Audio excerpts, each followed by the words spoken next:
బొబ్బిలి యుద్ధం పేరు చెప్తే గుర్తుకొచ్చేది తాండ్ర పాపారాయుడు.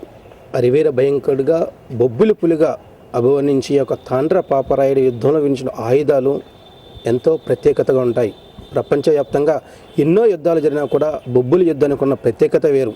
అందుకే బొబ్బిలి యుద్ధం సినిమా వచ్చినా కూడా ప్రేక్షకుల సినిమాకు బ్రహ్మరథం పట్టారు. అయితే ఈ బొబ్బిలి యుద్ధం అంత ఘనచరిత్ర మీరు తిలకరించాలనుకుంటున్నారా? ఈ బొబ్బిలి యుద్ధంలో వాడినటువంటి ఆయుధాలను మీరు కల్లారా చూడాలనుకుంటున్నారా? అయితే ఇంకెందుకు ఆలస్యం, మనకు బొబ్బిలి కోట స్వాగతం పలుకుతుంది.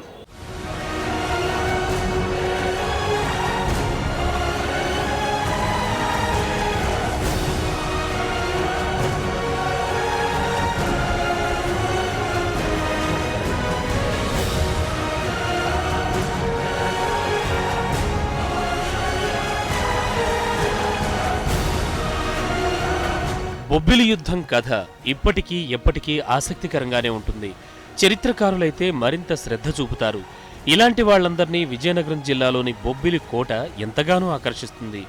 యుద్ధంలో వాడిన కత్తులు, ఖడ్గాలు, తుపాకులను చక్కగా అమర్చారు. బ్రిటిష్ ప్రభుత్వం నుంచి తెచ్చిన తుపాకులు, సింహాసనం, రాజులు వాడిన పల్లకి, కుర్చీలు, ఏనుగు అంబారి, రాజులు వినియోగించిన అతి ఖరీదైన వస్త్రాలు, వేటాడిన పెద్ద పులి చర్మాలు, కిరీటాలు, తలపాగాలు ప్రదర్శనకుంచారు.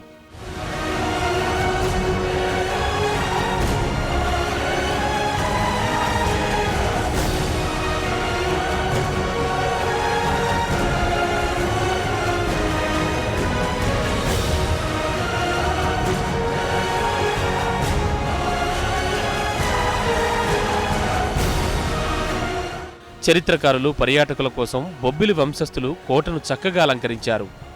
బొబ్బిలి యుద్ధం అంటేనే మనకు తాండ్ర పాపారాయుడు గుర్తుకొస్తాడు. ఆయన పేరు చెబితే చాలు శౌర్యం, పరాక్రమం కళ్లల్లో కనబడతాయి. తాండ్ర పాపారాయుడు యుద్ధంలో వినియోగించిన ఆయుధాలు చూస్తే ఇంకేముంది మరి. యుద్ధంలో తాండ్ర పాపారాయుడు వినియోగించిన ఖడ్గానికి బుల్లెట్ తగిలిన గుర్తు కూడా మనకు కనబడుతుంది. బొబ్బిలి యుద్ధం అయితే చూడలేదు, కానీ ఈ ఆయుధాలను చూస్తే ఆ యుద్ధం ఎంతలా జరిగిందో అర్థమవుతుందంటున్నారు సందర్శకులు.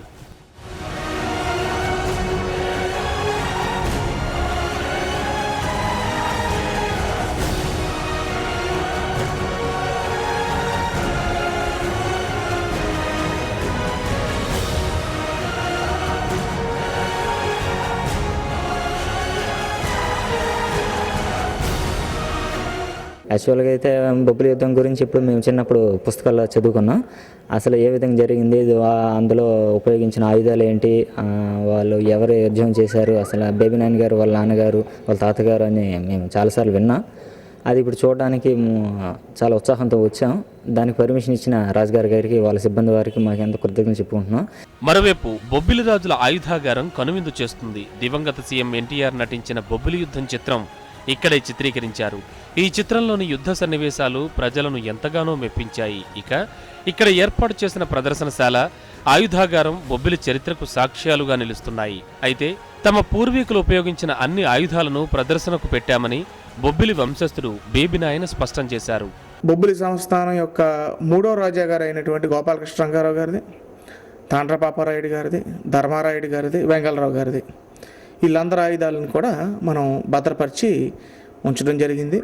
అదే కాక బల్యాలు, ముఖ్యంగా ఆ రోజుల్లో ఉన్నటువంటి తుపాకులు, తెలుగు భాషలో వాటిని ఇంగ్లీష్లో మజల్ లోడర్స్ అంటారు, దిట్టింపు తుపాకులు అంటారు. అంటే సింపుల్, ముందు నుంచి మందుగుండు సామాన్ని దిట్టించి పేల్చిందనమాట. Very primitive way of gun culture అన్నమాట అది. మరోవైపు కోట నిర్వహణను ప్రభుత్వానికి అప్పగిస్తే నిర్వహణ లోపం వల్ల సమస్యలు తలెత్తుతాయనే అనుమానంతో తామే స్వయంగా నిర్వహిస్తున్నట్లు బేబీ నాయన తెలిపారు. అనేక మంది రాజ కుటుంబీకులు వారి యొక్క సంపదని ప్రభుత్వానికి హ్యాండ్ ఓవర్ చేశారు.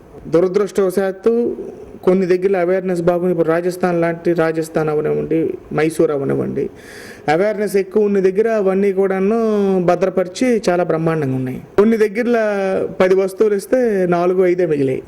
దానికి ఛాన్స్ అవ్వకుండా, ఎందుకంటే ఇవన్నీ అపురూపమైన సంపద, మా తాతల నాటి కాలం సంపద, మా సొంత సంపద. కాబట్టి మనకి అవకాశం ఉంది కాబట్టి మనమే బాగు చేసి మ్యూజియం ఏర్పాటు చేసి ఇక్కడ భద్రపరిచి చేయడం జరిగింది. ప్రభుత్వానికి ఇవ్వడానికి మేము అంత నచ్చలేదు. బొబ్బిలి యుద్ధంలో ఉపయోగించిన ఆయుధాలు అలనాటి చరిత్రకు సాక్ష్యాలుగా నిలుస్తున్నాయి. విదేశస్తులపై రాజరికంలోనే తెలుగు ప్రజలు తిరుగుబాటు చేశారనడానికి కూడా ఈ సాక్ష్యాలు మరో ఉదాహరణగా చెప్పుకోవచ్చు. అందువల్లే తెలుగు ప్రజలు తాండ్ర పాపారాయుణ్ణి చిరస్మరణీయుడిగా చెప్పుకుంటారు.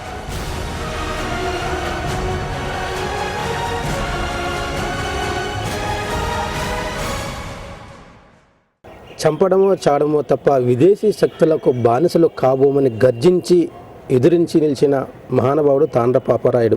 అందుకే తాండ్ర పాపారాయుడు పేరు చెప్తే శౌర్యం, ప్రతాపం మనకు కళ్ళకు కట్టినట్లు కనబడుతుంటాయి.